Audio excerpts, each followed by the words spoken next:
Hey, howdy and happy day. People without homes, people who live in shelters, people who live in tents, people who live on the street, homeless. To be homeless, kind of a big deal, certainly for the politicians of the day, and also, of course, for the residents of cities. It's a big deal. I mean, people are looking at it and saying, what do we do and how do we fix this? First, we need to understand it a little bit more than what the politicians talk about. Homelessness affects probably 150 million people worldwide, close to 700,000 people in US of A. Astonishing, in Canada is close to 300,000. Typically, the differences between Canada and the US is 10%. You know, the 10% of the population of the US is in Canada and 10% of this and that and so on.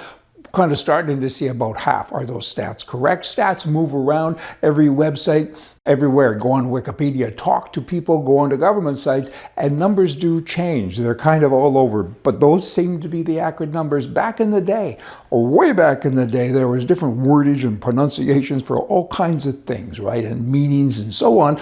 But back then, when people couldn't get a job, they were called hobos. Back then, when they wouldn't get a job, they were called tramps. And they rode the rails, and they lived in tents as well.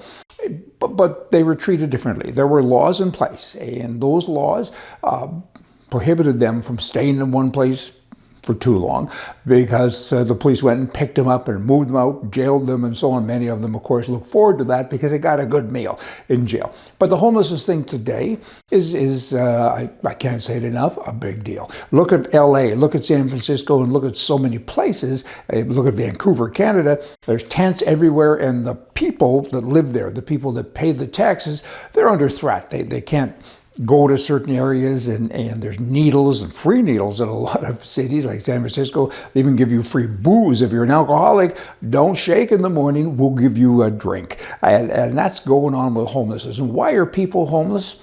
A whole bunch of different reasons. Mental health is a big one. But there are other reasons, some by choice. Alcoholism, drug abuse, being a drug addict, nowhere to go. So you kind of sleep where you fall. But then a lot of people set up tents and they actually have a camp. There's hundreds of tents in lots of cities. So I want to give you an example. Recently, I spoke to the mayor of a city. Population was 200,000 people, about. We'll use that number.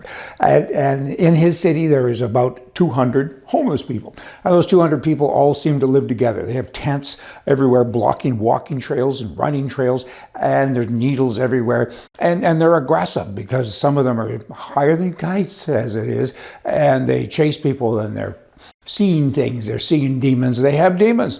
So the people are affected. So I said to this mayor, I said, I get it that you need to care for them, but there has to be a balance. You have 200,000 people that you're not caring about much, and if I was one of the 200,000, pardon me, the 200,000, well, I would say, what about me? It's about me, but it isn't about me. It's about the 200 people. All you do is care for them.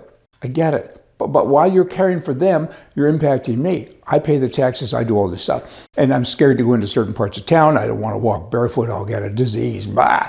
And so what about me? And he was quite surprised. He said, what about you? What's it got to do with you? And I said, well, years ago when we met, I gave you the idea of these tiny houses. And I said, put them somewhere far away from town.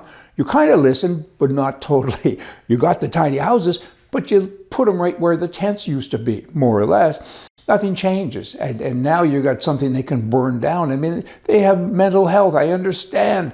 But again, what about me? So I came up with a great solution. It's what you need is a free bus service that comes by every day and takes people, the homeless people, to another location. City can buy the property, but it has to be away from the main part of town. And don't try to help them. Don't put up soup kitchens and nurses and all that stuff. Have the bus going every 20 minutes and then, and enforce your vagrant laws. So the police will come and say, you can't have a tent there. You have to put your tent in the bus and you can pitch it elsewhere. You can still come to town. It's a free society. But you can't live here. You can't live on the sidewalk. And the mayor looked at me. He didn't get it. There was this vacant thing going on. And I repeated it all. And I said, I'm going to have to do it 3 times. I think there's a textbook somewhere that says you have to say things 3 times so people start to understand. I said, Mayor, repeat after me. He still didn't get it. I said, wow, what about me? You'll never get it. San Francisco, what about me? Los Angeles, whoa, what about me? Help me, which means you have to do something to them. Don't be cruel. I'm not mean, I'm not nasty. But again, maybe it's about me. Y'all think about that. See ya.